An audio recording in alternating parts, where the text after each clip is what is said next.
কোনো জাতির উপরে কোনো কৌমর উপরে মানে আজাব আয়, এই আজাবটা যারা নেকি করইন, এবাদত করইন, বন্দেগি করইন, আল্লাহ আল্লাহ করইন, মানে তারার উপরে আয় না, তারার লাগি আয় না। আসাবুল আজাব, এই আজাবটা আয় মানে যারা মানে আল্লাহর নাফরমানি করে, নাফরমানিত লিপ্ত থাকে, আল্লাহর নাফরমানিত লিপ্ত থাকে, আল্লাহ আল্লাহর রসুলোর বিরুদ্ধে থাকে, আল্লাহ আল্লাহর রসুলোর কোনো কাম করলে তার শরীরও জ্বলি যায়, আল্লাহ আল্লাহর রসুলোর কাম দেখার পরে ই জায়গাত হে মানে হিংসা করে, আল্লাহ আল্লাহর রসুলোর মানে তরিকা মতে চলা তার আত্মায় মানে না, হে এটা বরদাস্ত করতে পারে না, ও তারার নামে আজাব আয়। কিন্তু আজাবটা আওয়ার বাদে সুম্মা বুইসু আলা আমালিহিম, এর ভিতরে যারা মানে নেক কাম করছেন, সবসময় তফসি তিলাওয়াত করডা, ইবাদত বন্দেগি করডা, প্রত্যেকরে ই আজাবে মানে আয়া লিপ্ত করিলায়। আমরা মাত বুঝাইছি নি? গুনাহ যে করব তার নামে আজাব নাজিল হইব, আর আমরা যারা নেকি করমু, নেকির কাম করমু, ইবাদত বন্দেগি করমু, আল্লাহর নাম ও গুনাহ গান গাইমু, ও হেরা মানে গুনাহ করার কারণে হেরার গুনায় মানে আমরারেও মানে বেরি লইব।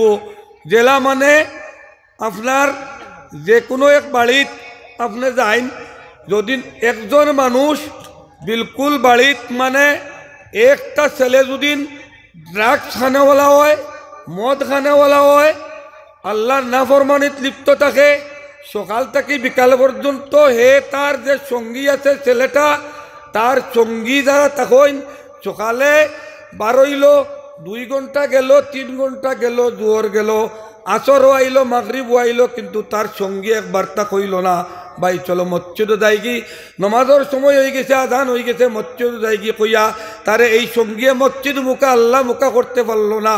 ও সঙ্গীটাই ফ্যামিলির ভিতরে আছে, ও ছেলেটাও ফ্যামিলির ভিতরে আছে, বাকি ফ্যামিলির সারা তাজ্জুদ গুজার নমাজ পড়ইন, কিন্তু তার উপরে যে আজাব নাজিল হইব, এই আজাবটা সারা ফ্যামিলিরে পাইব।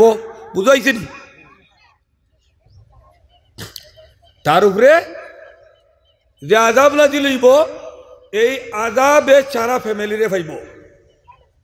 আমার 5টা ছেলে খুব বালা ভদ্র, 5 ওয়াক্ত নামাজ পড়ইন, সামাজিকভাবে চলইন, কিন্তু আমার একটা ছেলে বিগলি গেছে। এই ছেলে বিগলার কারণে আমার 5টা ছেলে নিরাপদ থাকতে পারত না। আমার 5টা ছেলে নিরাপদ থাকতে পারবেন কোন চাই? আমার ওয়াজ আপনারা মনে করে ভাল লাগেন না, আমি তো আপনারা হিলা ওয়াজ করতে পারতাম না, আগে কইছি না, সুন্দর ভাল লাগে। 5টা ছেলে মা বাপ খেয়েও নিরাপদ থাকতে পারত না। এই আজাব কৌমে লৌতর উপরে আইছে, কৌমে হাদর উপরে আইছে। এরা নবী হল মানছইন, নবী হলরেও মানছইন, রসুল হলরেও মানছইন, এরার ভিতরে ইবাদত করনেওয়ালাও আসলা, এরা আল্লাহরে ডাকনেওয়ালা আসলা, সব আসলা, কিন্তু তারার ভিতরে কিছু বলছে যখন মানে আল্লাহর মানে সীমালঙ্ঘনকারী হইয়া মানে নাফরমানি করছে, তখন তারা রসুলাই আল্লাহ ই কৌমকে কৌম সারারে হালাক করে লেছে। নাউজুবিল্লাহ। গতিকে আমরা এই যে কোরআনের আয়াত আপনার সামনে তিলাওয়াত করছি, ইন্না আনজালনা ইলাইকাল কিতাব, আল্লাহ কর্তা আমি এক কিতাব নাজিল করছি তোমাতান মানব জাতির দৈনন্দিন সমস্ত জীবনের মানে সমস্ত কিছু বিচারাদি ইত্যাদি মানব জাতির উপরে মানে গড়র মীমাংসা করবার লাগি, বিজনেস চক্রান্তত মানে পথ দেখাইবার লাগি, পরশির লগে কিলা চলতায় এটার রাস্তা দেখাইবার লাগি, পরশির হিন্দু মানুষ থাকলে হিন্দু মানুষের লগে কিলা চলতায়, কিলা চুল রহমত করতায়, এটা করবার লাগি সমস্ত দুনিয়ার সমাধান যেটা আছে মানে হর সমস্যার মানব জাতির হর সমস্যার সমাধানের লাগি আমি এই কোরআন দে তোমাতানদে নাজিল করিয়া দিছি। এই কোরআন দে কিলা রাজনীতিক করতায়, এই কোরআনও আমি রাজনীতিক দিছি, এই কোরআনও কিলা ব্যবসা বাণিজ্য করতায় আমি এই ব্যবসা বাণিজ্যও দিছি। অন্য জায়গাত কইতা ওয়াহাল্লাল্লাহুল বাইআ ওয়া হাররামার রিবা, যে আল্লাহ তাবারক ওয়া তাআলা যেটা যেটা আমরা রে হালাল করিয়া দিছই ও হালাল রে আমরা হালাল হিসাবে মানিয়া দিতাম, আমরা হালাল রে হালাল হিসাবে আমরা খাদ্য ভক্ষণ করতাম, হালাল খাম রে আমরা হালাল খাম হিসাবে মানতাম, হারাম যেটা এটা হারাম হিসাবে মানে বাদ দিতাম।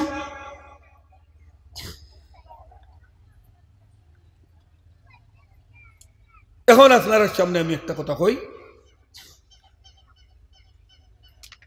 সাপোজ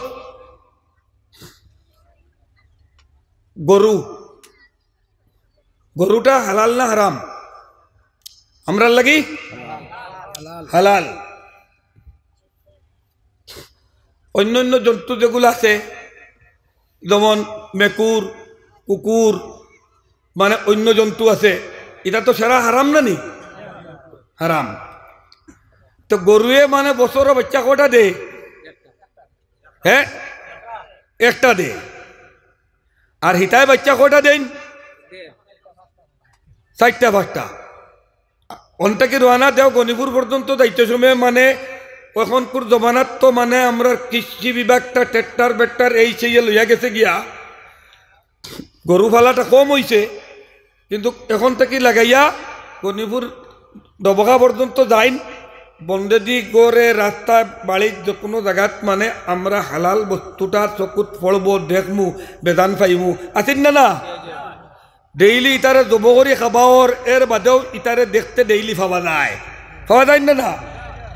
আর হিগু তো আপনার 10টা 12টা বাচ্চাদের মানে এক ফাল বান্ধে বাচ্চাদের ওনটা কি এখানে ডবকা না হুদাই পর্যন্ত যাও মানে মনে হয় চকুত বাসত না মানে।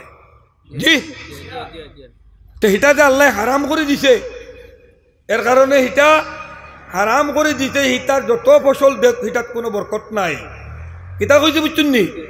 আর এটা হালাল, গতিকে এটা মানে কোনো দিন মানে ডেইলি খাইলেও আর ডেইলি ইস্তেমাল করলেও এটা শেষ হইতো না, এটা আল্লাহ হালালের বরকত দিয়া দিছে। কও সুবহানাল্লাহ।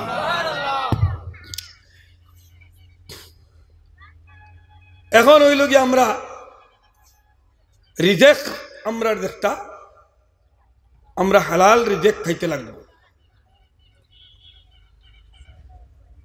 আমি সারাদিন উপাস থাকমু,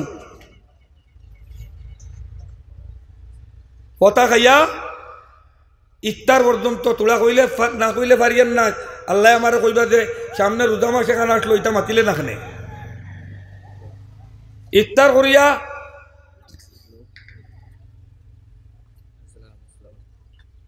চেহারি খাইয়া ইফতার পর্যন্ত আমরা উপবাসে থাকবো না নি?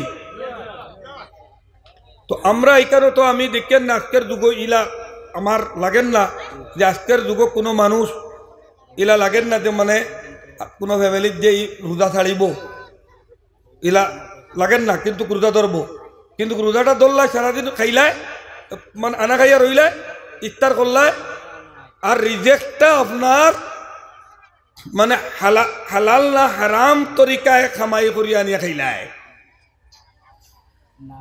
হারাম তরিকার রিজেক আইলো, ও যে বেটারে দিসলায় 1000 টাকা, সপ্তাহবারে তো 200 টাকা দিত, ওগুন লইয়া মাছটা মানে আর মানে সবজি টবজি আনলায়, রোজা ধরলায়। তুমি তো দিসলায় 200 টাকা 1000 টাকা দিয়া 200 টাকা তার কাছে আনবার লাগি। বাড়ির তো আরো বেটিন সেটিন যারা আসুন সারাই তো আর মানে খাইলা না নিওতা, মানে মোটামুটি ও উপাস রইলায় আর কি, মোটামুটি উপাস রইলায়। যে রোজার যে কিম্মত, রোজায় যে ফায়দা একটা দিত আপনারে, এক জোড়াটা হইতো না। কিতা কইছি বুঝছেন নি? তো মোটামুটি হালাল তরিকার খামাই খাইতে লাগবে, হালাল তরিকার রিজেক হইতে লাগবো। নম্বর 1। নম্বর 2, যদি আমি সেহরি খাইয়া ঘুম থেকে উঠিয়া সারা দিন কোনো ইবাদত করি না, খালি 5 ওয়াক্ত নামাজ পড়ি, আর অন্যর কোনো মানুষের কোনো ধরনের মাত মাতিনার ইফতার করি, তাহলে ইফতারের সময় 70,000 ফিরিস্তায় মানে আপনার আমার লাগি মাগফিরাতের দোয়া করবা, সুবহানাল্লাহ। আর ইফতার করিয়া ঘুম থেকে উঠিয়াও যদি তিমুকিত বইয়া ওই বাড়ির গিয়ে ওটা করতে কইয়া আমি এগুলা মোটামুটি খালি বেফাজুল ফালতু মাত মাতি, যে মাতর কোনো ফায়দা নাই, যে মাতর কোনো ফায়দা নাই, যে মাতর কোনো ধরনের দিনেরও ফায়দা নাই, আখেরাতেরও ফায়দা নাই, এরকম মাত সারাটা দিন যদি আমি মাতি, তাহলে আমি এ কথা কইয়ান না যে আপনার রোজা ভঙ্গই দিব। কিন্তু সারা বছরে যে একটা মাস আইছে, এই মাসের মধ্যে রমজান মাস হইয়া যে মানছে তারে নিজে জন্নতর সার্টিফিকেট হে জন্নতি বলি বানাইতে পারল না, ঘোষণা আল্লাহর দরবারও করাইতে পারল না, আল্লাহ কইটা তার লেখার কম বক্ত আর কেউ নাই। নাউজুবিল্লাহ। আমরা আশা আছে না নি যে সামনে আমরা রমজান মাস আইছে, আমরা রমজান মাসটা মানে ইবাদত বন্দেগি করিয়া আমরা রমজান মাসটা কাটাইতাম। রমজান মাসও আমরা তাহাজ্জুদ মিস করতাম না। রমজান মাসও মানে তেরাবি পড়িয়া বাড়িত গিয়া মানে না ঘুমাইয়া মোটামুটি তেরাবি পড়িয়া বাড়িত গিয়া না পারলেও আরো 4 রাকাত পড়িয়া বাদে 2 দিন আরাম করো। মানে নফল নামাজ, তাহাজ্জুদর নামাজ 12টার থেকে আরম্ভ হয়। আপনি 12টার থেকে আরম্ভ না হইয়া এসান নামাজ পড়িয়া বিতি পড়িয়া বাদে লগে লগে তাহাজ্জুদর নামাজ পড়িলাইন, আপনার তাহাজ্জুদর নামাজ রোজা মাসর লাগি তাহাজ্জুদর নামাজ হয়ে দিব। আল্লাহ তাআলা এত সহজ করিয়া দিছেন, ইউরিদুল্লাহু বিকুমুল উসরা ওয়ালা ইউরিদু বিকুমুল উসর। আল্লাহ আপনারে আমারে ইবাদত বন্দেগি আল্লাহর রাস্তাত থাকা, আল্লাহর নবীর রাস্তাত থাকা, আল্লাহ কইতে আমি তোমার টান্ডে কোনো বুঝা দিছি না, মানে সহজ করিয়া দিছি। আল্লাহ চাইন মানে আমরা আসান ভাবে মানে আমরা ইবাদত বন্দেগি করতাম। যদি এশার নামাজ পড়িয়া কোনো ইবাদত করেন না, কিচ্ছু ইবাদত না করিয়া দোয়া দুরুদ করিয়া রোজা মাসের কথা কইয়ান না, এমনি বেলেগ দিনের কথা কইয়ার দুদিন এশার নামাজ পড়িয়া আপনি হুতি রইন আর কইন আমি ফজরের নামাজ পড়িতাম, উঠিয়া নিয়ত করিয়া হুতইন। আপনার দুদিন ঘুম ভাঙ্গি গেছে ফজর রক্ত, তাহলে উঠিয়া আপনি ফজরের নামাজ পড়ইন, যে সময় ঘুম ভাঙ্গি দিব ওই সময় পড়ইন, আপনার সারা রাত্রে ইবাদত করার সব পাইবা। সুবহানাল্লাহ।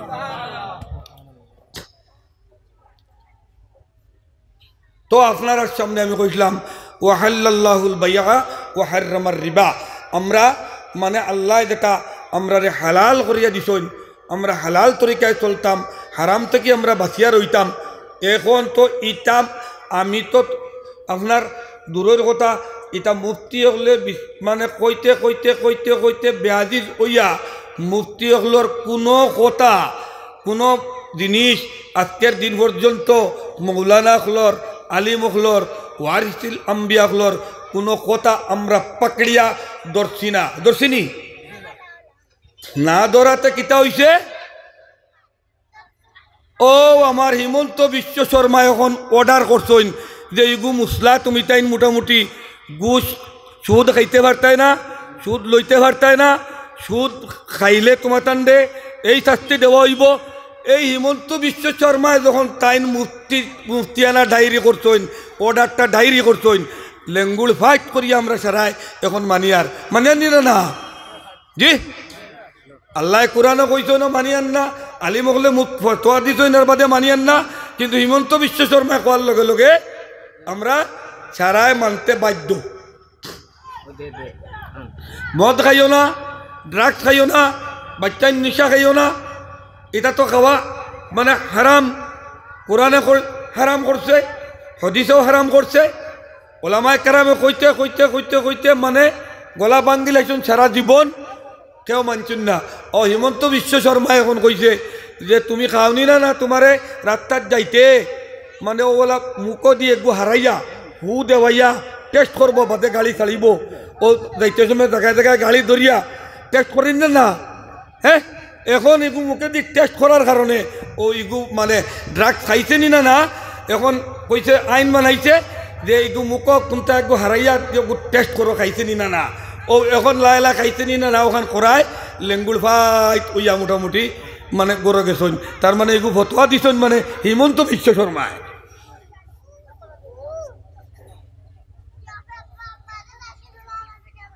ও আপনার সামনে আমি কইলাম যে মানে হাদিস তেলাওয়াত করলাম যে ইজা আনজালাল্লাহু বিকৌমিন আযাবা আসাবুল আযাব এখনো করোনা যেহেতু আসলো করোনা যেহেতু আইছিল মানে সব মানুষের করোনা হইছিল নি তোরা আওয়াজ দিবা বড় করি আওয়াজ না দিলে আমি মনে করবো যে আপনারা এটা বুড়া লাগে বাদ দিলিম করোনা যেহেতু আইসলো সব মানুষের করোনা হইছিল নি গাঁৱত 2 জন 4 জনের দুদিন করোনা হইছে তাহলে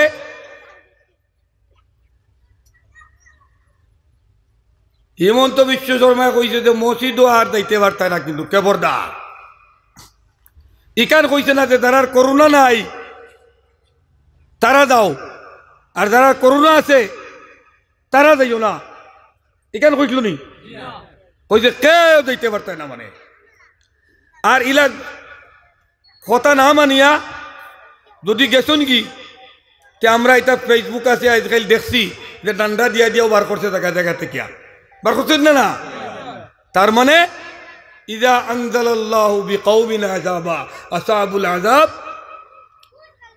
মান কানা ফীহিম সুম্মা বুইসু আলা আমালিহিম ইনুর মাঝে যারার করোনা হইছে না আর ইবাদত বندگی যারা করডা তারারও সালিয়া দিছে না মানে একদম সারারে চাপে আযাব আইছে জি তো নবীজি হাদিসটা বুখারী শরীফের হাদিস কইছি মানে কতশো বছর আগে কইয়া গেছেন 1400 বছর আগে কইয়া গেছেন যে ঠিক হই যাও এখন আমার বাপ হল ভাই হল ময়না হল এখন আমি আপনাদের সামনে হাত জোড় করে হইয়ার ইন্নাল্লাহা লা ইউগাইয়িরু মা বিকৌমিন হাত্তা ইউগাইয়িরু মা বিআনফুসিহিম আমরা রে আল্লাহ ঠিক করে দিতা না কিতা কইছি বুঝছেন নি আমরা দুইটা জিনিস আমি উদাহরণ আপনার সামনে দিলাম যে যখন মানে জালিম সরকারের কাছ থেকে অর্ডার আইছে এখন লেঙ্গুলা ঠিক আছে না আল্লাহর কাছ থেকে কোরআন অর্ডার আইছে এ তো আমরা কেউ মানছি না তো আল্লাহ কইতা যে তুমি তাই নিজে ঠিক হয়ে যাও